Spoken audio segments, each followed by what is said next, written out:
والله العظيم. يلا المغرب كونغو، الكونغو كونغو.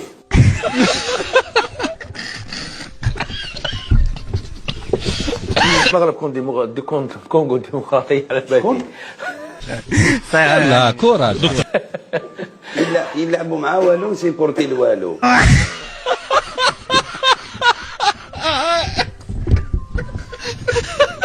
أعود إليك أمين بن شبير في انتظار حضور القانون.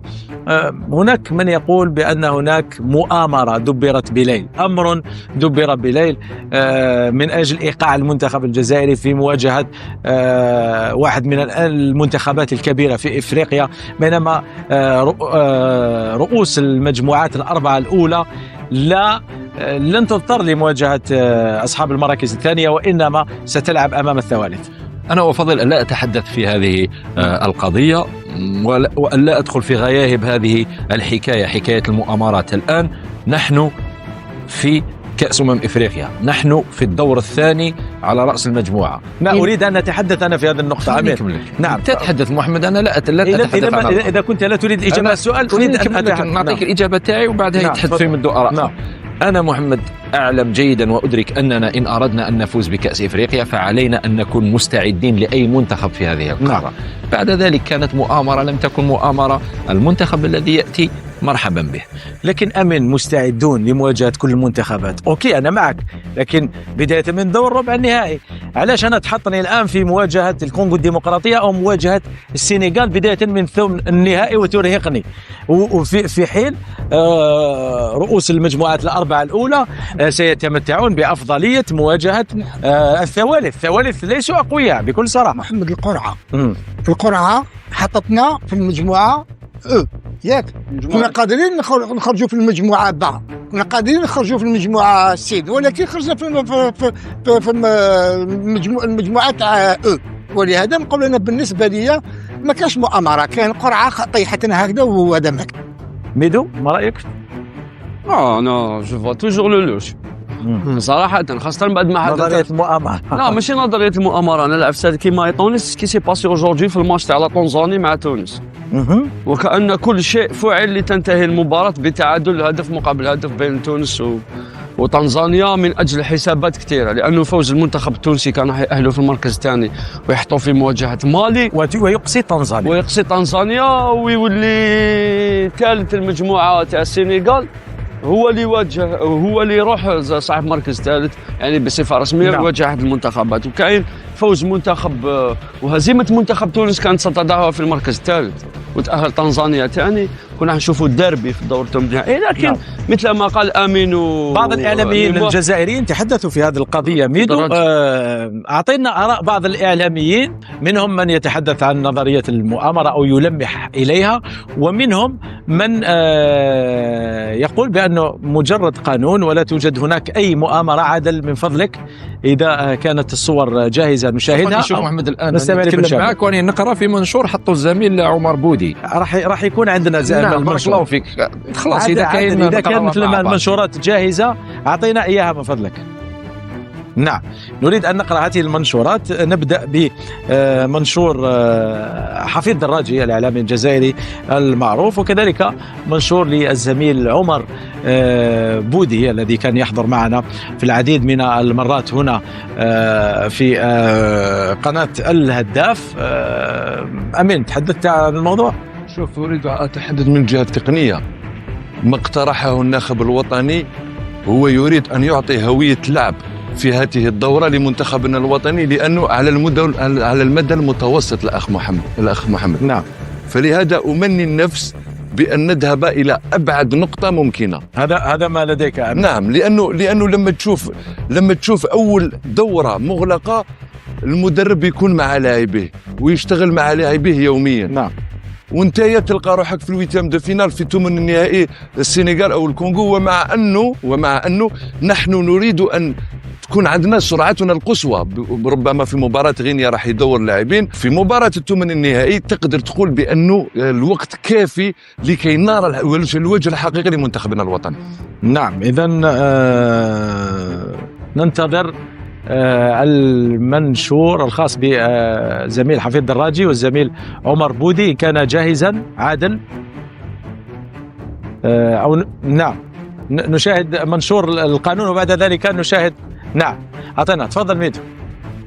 En cas d'égalité de points normalement. نعم لأنه في حالة التساوي، في حال تساوي في نقاط. عدد النقاط بين المنتخبات واش يقول لك en cas d'égalité de points entre deux équipes au terme des matchs de groupe les équipes seront départagées selon les critères suivants dans l'ordre indiqué ci-dessous. La loi 74-1-1 le plus grand nombre de points obtenus lors de la rencontre entre les deux إذا بين équipes. السنغال اكبر عدد من النقاط بين المنتخبين هما تعادل صح. ثاني نقطه القانون 74 1 alinéa 2 واش يقول la différence de but sur l'ensemble des parties disputées dans le groupe. فارق الاهداف في كل المباريات الثلاث التي لعبت في المجموعه، وهنا راهم متعادلين لحد الان بزائد 5 زائد 5. La loi 74.1 alinéa 3 واش تقول le plus grand nombre de buts marqués sur l'ensemble des matchs du groupe، يعني مباريات المجموعه. نعم نعم. لذلك والقانون 74 واحد alinéa 4 يقول un tirage au sort sera effectué par la commission d'organisation en cas d'égalité de points entre plus de deux équipes. مش متعادلين ميدو. لا لا لحد الان ماهمش متعادلين. غير متعادلين. السنغال وكانوا يسجلوا 5 اهداف. نعم حبينا نقولوا بانه ما فيش تعادل في كل شيء. نعم يتم لو الكونغو الديمقراطيه الان تسجل الهدف الرابع مثلا يصبح تعادل في كل شيء، وفي هذه الحالة سنضطر إلى عملية قرعة بين المنتخبين من طرف اللجنة المنظمة مباشرة بعد نهاية. شوف آخر حل ميدو ان تيراج سور إفكتوي بار لا كوميسيون دورغانيزاسيون، يعني عملية قرعة ستقام من اللجنة المنظمة.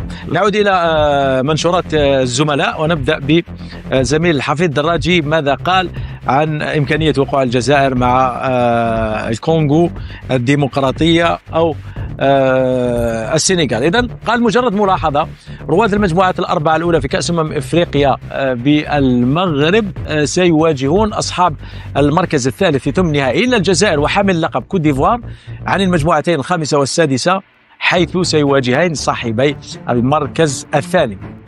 لو جئنا في المركز الثاني كنا سنلعب أمام كوت ديفوار أو الكاميرون، وبما أننا نلنا المركز الأول فسنواجه إما السنغال أو جمهورية الكونغو الديمقراطية، فمرحبا بمن تم اختيارهم لملاقاتنا. هنا يعني إبهام واضحة من تم اختيارهم. نعم من حفيظ دراجي بأنه ربما يكون هناك أمر قد دبر بليل. قال سنلعب بنفس الروح والله خير الماكرين، يعني إشارة أخرى من طرف الزميل حفيظ دراجي. كان المنشور الآخر جاهزا، قلت في هذا البرنامج الرأي والرأي الآخر. إذن منشور الزميل عمر بودي، هل تعرض المنتخب الوطني للمؤامرة؟ توضيح بخصوص مواجهات الثمن نهائي وسبب عدم لعب الجزائر ضد منتخب احتل المرتبة الثالثة. لا مكان لا مؤامرة ولا أي شيء. القانون واضح، صورة من القانون موجودة في التعليقات، وهو ساري مفعول منذ 12 أبريل 2019، تم وضعه بعد زيادة عدد المنتخبات من 16 إلى 24.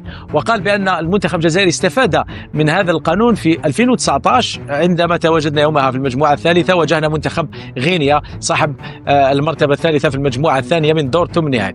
أصحاب المراتب الأولى في المجموعات الأربعة الأولى A B C D هم من يمكنهم فقط اللعب ضد المنتخبات التي احتلت المرتبة الثالثة، واختيار هذه المنتخبات كان خلال القرعة التي أجريت يوم 27 جونفي 2025، والتي من خلالها يتم تحديد مسار كل منتخب إلى غاية الدور ثمن نهائي.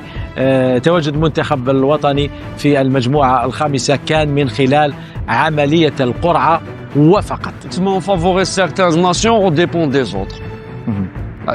Est-ce que معليش قرعة تندار، mais est-ce que vous voyez le groupe 6 Cameroun, Côte d'Ivoire, groupe 5 Algérie, Burkina, groupe 4 Sénégal, Congo.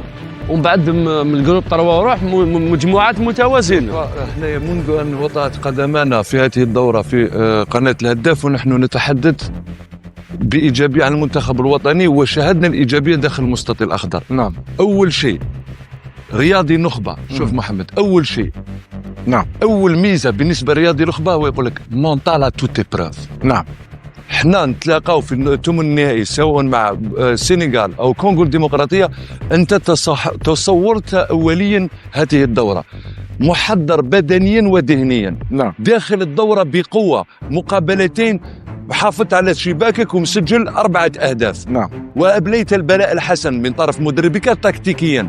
نعم. وتحضر مباراة ثالثة يجب الابتعاد نهائيا عن نظرية المؤامرة على حسب نظرية، أنا على حسب وجهة نظري محمد، لأن اللاعبين مركزين داخل المستطيل الأخضر وبحاجة إلى أكثر إيجابية، وممكن أمور مثل هذه تخرجنا عن نطاق رياضة نعم. كرة القدم. إذن سنبقى مركزين ومستعدين لمواجهة أي كان في الدور القادم.